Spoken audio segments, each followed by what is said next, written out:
Welcome back to Country Cow Designs, where we make bag pattern for bag makers. But in this one, I'm doing a long-term review of my Sailrite Fabricator. So many of you may know I got this last year. I had never used an industrial sewing machine before, but I've been looking for one because I like to sew with leather. And Joe recommended this machine, mostly based on its looks. And then we got researching and we decided it was the machine for us. I've been using it for about a year now. So the question is, am I happy with it? Would I recommend it? Any improvements, any dislikes? So I'm just going to share that with you to kind of give you an overview of what we felt from the machine from the past 12 months. So I've made some notes about my experiences about using the machine. I'm going to share those with you. I've tried to break it down so it's a bit organized. So I'm going to focus on maintenance and any adaptations we've made to the machine, the support from Sailrite and the general community who use this machine, my experience with certain techniques or certain materials, how I've come across those, some things to consider before you buy this machine, which we've learnt the hard way, and ultimately, is it worth buying it, especially if you're in the UK where it has to be imported. So I'll share those points with you and hopefully that'll give you some good knowledge before you buy this machine. So first of all, the maintenance and adaptations I've made to the machine. So obviously I've had this for over a year now, so I've had to do a little bit of maintenance to it. A few months ago, before we set up this sewing room, I actually gave the machine a full oil change and a good deep clean because it does get quite dirty, obviously when using your sewing machine.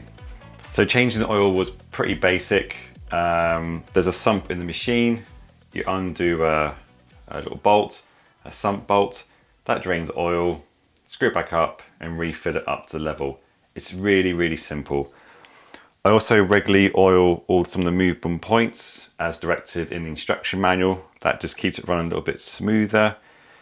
But beside that, maintenance wise, it's actually been pretty easy to maintain, which is fantastic. Now, one of the common questions I saw was, when do I change the oil in my sewing machine? I couldn't find a specific answer, but I think it depends on how often you use your machine. The best advice I would say is when it starts being discolored, because it's nice and clear when you get it, but eventually it will turn a bit brownish. At that point, I changed my machine. Just want to look after it, don't you? Because they're not cheap things to buy. I also made a dust cover for the machine. Now I wasn't specifically wanting to make one of those. I was just looking for a quick project one weekend and I saw it on Sailrite's Facebook page and they provide the instructions to make it. So I made it and actually I'm really glad I did because it drastically cuts down on the cleaning and the cleaning time for the machine, because it's amazing how much dust they attract on the machine. So the dust cover, if I'm not using it for a few weeks, really looks after the machine. So I'd really recommend that, and I'll put a link below to Sailrite's webpage where you can make your own one of those. One thing I actually commented on my original video, which I made a sort of few weeks after buying this machine, is I never use the stock foot. I always tend to use the narrow foot or the leather foot. As a result, I actually took the stock foot you get with the machine and I chopped it completely in half because I wanted a zipper foot for a project I was working on. Now Sailrite do sell a zipper foot, but the needle still passes through the center of the center part of the foot. I want a needle up to the very, very edge. So I cut my stock foot directly in half, and that's what I've been using as a zipper foot from now on. And it's a really nice tool actually. You can buy them in some places, some people do make those, but that's one of the adaptations I've made to the machine. Apart from that, actually, I've not really done much else. Just been using it. It's been incredibly reliable. It's just been fantastic, actually. So from a maintenance point of view, this machine is fantastic. So my second point I wanted to cover was customer service. Now I heard that Sailrite's service was fantastic, and it was one of the reasons why I actually bought the machine in the first place. Now, I've not had much use to call them with any problems, but I did after a few months. When I increased the speed of the motor, I found I had oil pooling around some parts of the machine, excess oiling. So I sent him an email and they replied really quickly with a specific direction and how I could fix it, and it was perfect. And what was really nice actually, the person who advised me, he talked about what he did to his machine and how he controlled the oiling on his machine to what he wanted to do. I thought that was really reassuring that the person you're speaking to uses a Sailrite Fabricator themselves. They can speak firsthand from experience. So their customer service has been fantastic, just as it promised it would be. But another great support was the Facebook group for the Sailrite Fabricator. I'm not a big fan of being on a bunch of Facebook groups, but I would say this one is fantastic. They're very positive. They really want to encourage you to make the most of your machine. People share tips and tricks and what they've been making. So if you've got a Sailrite Fabricator or you're looking at possibly buying one, join the group because you'll find that it's a great resource for helping with the machine. On top of that, Sailrite also have lots of videos and tutorials, lots of resources on the website. So you're not lacking any sort of support or help when looking after or maintaining your machine. So from support and customer service, again, absolutely fantastic for the Sailrite Fabricator. That brings me on to some specific experiences of things that we've learned when using the machine over the past year. So I've made a note of these so I can kind of cover them. Now, one thing that we came across was how the Sailrite Fabricator works with really light materials. It's quite well known that it will go through pretty much anything, but how would it cope with like cotton and thin materials? We got a really good test of that when Joe's domestic machine had some issues. So this was our only machine for about a month, which means Joe was making all types of bags using thin materials on this machine. It copes absolutely fine. You have to adjust the tensions, especially the bobbin tension, and obviously change needles and things like that. But with a slight few changes, it works really well and there was no problem at all. So from that point of view, that's a big recommendation for the Sailrite. It's versatility from light materials all the way up to really thick, heavy materials. One thing I tried recently was to try to sew with Tex 135, which is a really thick thread for a sewing machine. You don't tend to use it that much in bag making, but I wanted to use it with leather straps, and I made a leather bag using this as sort of kind of experiment to see if I could even do it. Yep, absolutely fine. Again, adjust tensions, make sure you've got the right needle, and it was absolutely fine. It sewed as if I was using a much lighter thread like a Tex 70. The tension settings were a bit more precise because you're using such a thick material. You want to get the knot of the stitch in the right place. But again, no issues there at all. So again, it just shows the versatility of the machine. And yeah, I think from my whole experience, we just learned that it will do pretty much anything you want of it, as long as you're happy to adjust the tensions at times, use the right needle, and you'll be absolutely fine.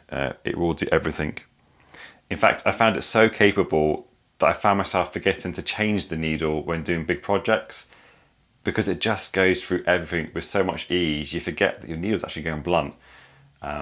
So a little tip, change the needle regularly because it does improve the quality of your sewing. Don't think if the machine's getting through, it's good enough. Sometimes you have to be aware of how old your needle is. But again, a big up for the Sailrite Fabricator on its versatility, especially with what we've been doing. So that brings me onto some thoughts about some things we're not particularly happy about from the machine, or things that we wish we'd done differently. Now, in my original video about the machine, I commented how I didn't really like the light. I could never find a place on the table where it didn't get in the way. That is still the case. I actually have a big panel light now, generally for when I'm sewing, and it's still there, but it still gets in the way. The standard version of the machine actually has the light on top of the machine and then comes around, which seems a much better solution. I wouldn't spend the extra money getting this light personally. The reason why I do have it is because we bought the deluxe version, which comes as sort of an upgraded kit. I'm glad I did buy that because it comes with a nice beach tabletop the machine just looks better. So I'm still glad I did that, but I wouldn't have done it just for the lights.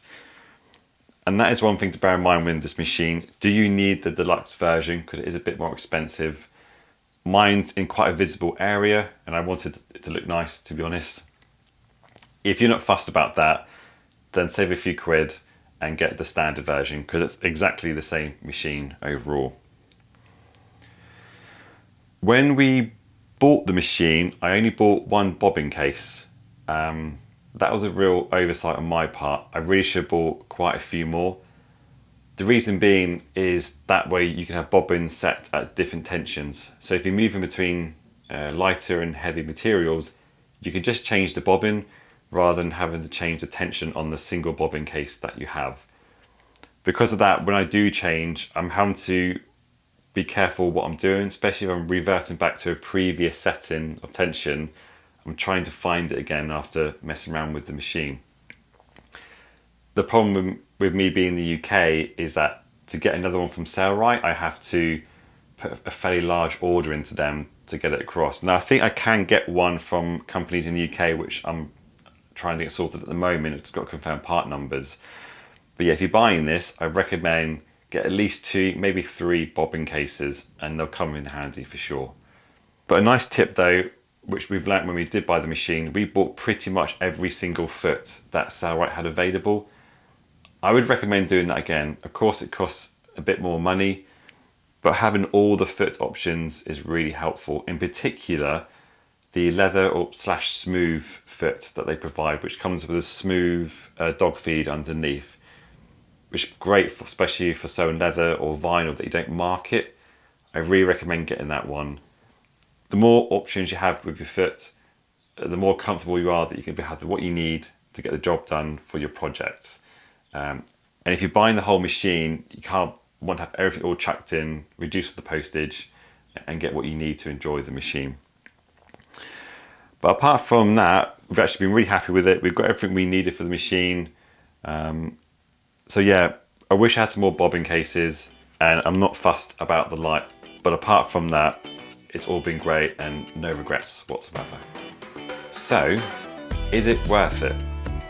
So I've got some figures here. It's currently $2,095 on Sailrite's website. Sometimes you can get a bit of an offer. Now when I bought this, the exchange rate to the UK meant that it cost me £1,500 to buy. Now the exchange rate has got worse between the UK and the USA. So it actually cost me £1,700 now to get exactly the same machine. Now it cost me £400 in shipping back last year. That's obviously going to cost a lot more now, which is a shame. And being in the UK, when this arrived, I had to pay import tax and duties to get it into the country. Now that was another £500 on top of that. So for me to get this as it stands into the UK for me to use was about £2,500, which is a big chunk of money and a big chunk of our savings at the time to get it. Now I don't regret that. I'm really happy with the machine, and no regrets. But it's something to bear in mind. There probably are cheaper options. Now I can't recommend any of those. This is the only industrial machine I've used. But I do know there are other options, especially if you're in the UK, from like ones like Juki and Janome, which are probably better value for money. But nonetheless, I'm still happy to have this though, and that's for sure. But if you are getting it into the UK, I'll go back to that point. Get everything you need, bobbin cases, feet, the lot. Get everything all in one go, because it'll be really hard to get any additional features for the machine if you forgot to buy it first time round. So overall, what do I say about the Sailrite Fabricator? I am massively happy that I bought it. I've loved using it over the past year. I've enjoyed using it for different bags and materials and different projects and things like that. I've even tried a bit of quilting with it, just because I've been enjoying using the machine. What's been particularly nice is that it's enabled me and Joe to engage with a whole community of bag makers who use the Sailrite Fabricator. They're really passionate about the machine and what they do, which is fantastic. So we've sort of opening ourselves up to a new community of crafters, which has been a nice experience.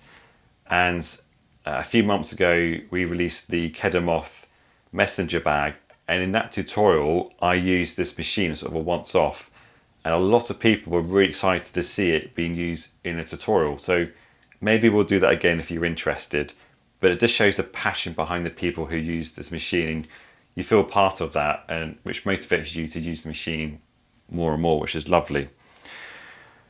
So just to wrap up, I love my machine. I would definitely recommend it to anybody who is particularly interested in this machine. Just be aware of the cost, especially if you're in the UK. It's not the best value for money, but if this is the machine you want, you won't be disappointed. You're going to really enjoy using it, just as I have done over the past year. Stay tuned to our channel. It will reappear from time to time with tutorials and other things like that. Any questions beneath, stick them in the comments below. If you've got one, share your experience. It'd be nice to know what you think of the machine and how much you love it, which I hope you do. But thanks for joining me, and we'll see you in the next video.